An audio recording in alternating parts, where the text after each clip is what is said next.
Right नहीं दिया, ठीक है। अच्छा ये क्वेश्चन देखिए आपकी स्क्रीन पे, इलेक्ट्रॉन बिल्कुल correct answer. The language and the ideals of the preamble of the constitution of India has borrowed from which of the constitution. भारतीय संविधान की प्रस्तावना और भारत की जो भाषा है ना, जिस भाषा में हमने लिखा हुआ है अपना जो हमारा जो संविधान है, वो हमने किस किस देश से उधार लिए? USA, France, Australia. देखिए इस क्वेश्चन में ना आपके लिए सेकंड कोई ऑप्शन ही नहीं है। आप सिंपल देखिए कि हमने 60 देशों के जो संविधान है, 60 कंट्रीज के जो हमने कॉन्स्टिट्यूशंस हैं उनको हमने पढ़ा था, जिसमें से मेजॉरिटी हमने यूएसए, फ्रांस, ऑस्ट्रेलिया, जर्मनी से उठाए थे, आयरिश से भी उठाए थे ना, आयरलैंड के जो संविधान है उससे भी उठाए थे। तो आप लोग याद रखिएगा कि भाई जो भाषा है प्रियम्बल की और जो आइडियल्स है हमारे प्रियम्बल्स के, प्रस्तावना में हमने जो लिखा हुआ है वो हमने कहाँ से उठाए हैं? वो हमने जापान, ये यूएसए, फ्रांस और ऑस्ट्रेलिया तीनों ही कंट्री से उठाए हैं। अमित सेन बिल्कुल करेक्ट आंसर। अच्छा ये बताइए, रिक्सडाग ये कौन सी कंट्री की जो संसद है वो बोली जाती है? बताइए कौन सी कंट्री की जो संसद है ना उसको आप रिक्सडाग बोलते हो? ये अपने को लर्न करना पड़ता है ना, पूरे वर्ल्ड की जो अपनी पार्लियामेंट्रीज हैं उनके जो नाम है वो याद रखने पड़ते हैं अपने। तो जैसे हाउस ऑफ कॉमन्स है, हाउस ऑफ पीपल्स है, ये ब्रिटेन के लिए बोला, तो ये याद रखिएगा आज से ना, रिक्सडाग जो है ये स्वीडन की जो पार्लियामेंट है उसको यहाँ पे बोला जाता है, संसद है ना। नेक्स्ट बताइए, who announce the communal awards in 1932?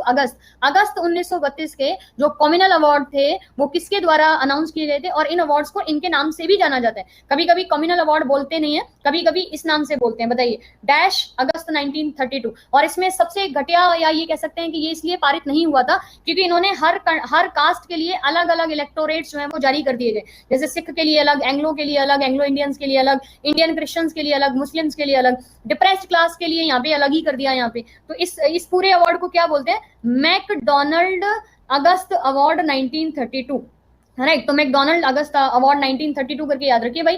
Toxic Sunny, बहुत बढ़िया। नेक्स्ट बताइए, which amendment of the constitution is related to the reorganisation of the state on the linguistic basis? हमारे भारत के संविधान में कौन सा ऐसा भाषाई अधिकार, भाषाई जो बेसिस है, आधार जो है उसके पुनर्गठन से संबंधित है? कौन सा अमेंडमेंट एक्ट जो है वो इससे संबंधित है? बताइए कौन सा अमेंडमेंट एक्ट? इसमें हमने जो डिवाइड किया था वो ABCD में डिवाइड कर दिया था कि भाई जो हमारे जो राज्य हैं वो हम उनको ABCD में डिवाइड करेंगे, जिसमें से डी में सिर्फ और सिर्फ अंडमान निकोबार आ रहा था।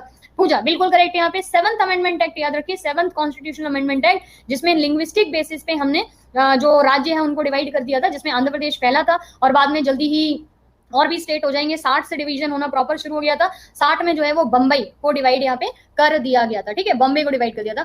Who held the portfolio of finance in the interim government of 1946?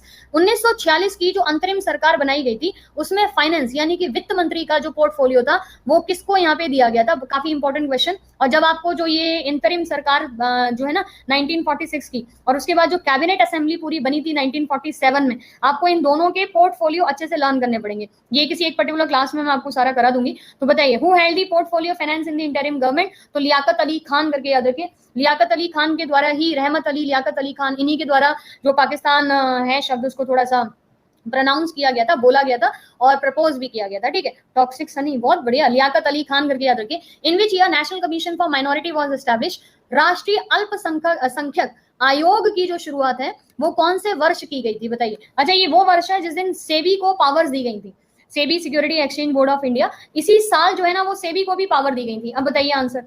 अच्छा ऐसे कोरिलेट करते हैं ना तो चीजें अच्छे से लर्न होती हैं, तो आगे से ना इनको कोरिलेट करके पढ़िए। जैसे NCM बोलते हैं, नेशनल कमीशन फॉर माइनॉरिटीज, इसको जिस ईयर सेबी को पावर्स दी गई थी 1992 में, उसी साल अपना नेशनल कमीशन फॉर माइनॉरिटी जो है उसको एस्टैब्लिश भी किया गया था। नेक्स्ट बताइए, in which year did Indian national Congress put forward the idea of the constitutional assembly? पहली बार इंडियन नेशनल कांग्रेस के द्वारा जो है ना ये पहली बार कब संविधान सभा होनी चाहिए इसकी मांग की गई थी? अनिला पुजारा बिल्कुल करेक्ट आंसर। यहाँ पे कौन सी साल थी जब ये बोला गया था? तो MN रॉय का आपको याद है? MN रॉय ने कब माना था यहाँ पे ये कि संविधान होना चाहिए? और उसके 3 सालों के अंदर 1938 में नेहरू जी के हिसाब से एक प्रपोजल जारी किया गया था जिसमें बोला था कि बिना किसी बाहरी ताकतों की इंटरफेरेंस के भारत को आजादी दे दीजिए और संविधान सभा हम अपनी गठित करेंगे। तो 1935 याद रखिए। और जिन्होंने पहली बार कॉन्स्टिट्यूशनल असेंबली की मांग की थी या डिमांड की थी या बोला था, 1935 याद रखिए। उससे पहले 1928 के आसपास स्वराज पार्टी जो थी उसने संविधान सभा की बात कर ली थी, लेकिन INC की अगर हम बात करेंगे तो 1935 MN रॉय साहब जी के द्वारा मांग की गई थी, ठीक है। Which of the following countries lower house is called as Gyelyong शोदुगु। अरे कितना भयंकर नाम है ना। कौन सी पार्लियामेंट को गिलोंग शोदुगु या दुजोंखा भी बोला जाता है, ठीक है, दुजांखा भी इसका नाम है, दूसरा नाम इसका दुजांखा है, तो दुजांखा इज बेटर, है ना।